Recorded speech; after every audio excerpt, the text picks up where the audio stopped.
Hello everyone, so I just want to share with you all another cooking story or another recipe. So this time we're going to make a lotus roots, stir-fry lotus roots with chicken mid-wings and prawns. So ito ay mala inspired dish kasi with nuts, with some nuts. So inspired na to ng mala. So this is my very own recipe video, guys. So wala lang to talaga siyang chili kasi usually sa mala pag nag-pick ka ng food yung sa mala hot pot na stir fry, ganito to siya, guys. Kaya lang wala lang talaga akong nilagay na chili dito. So just it's very healthy, just soya sauce only ang nilagay ko dito and sugar.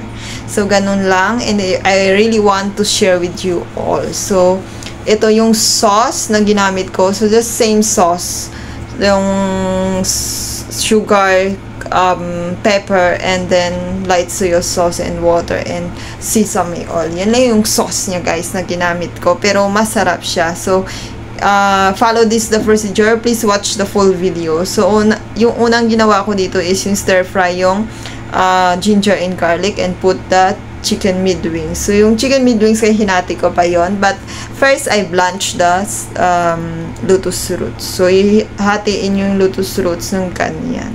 So put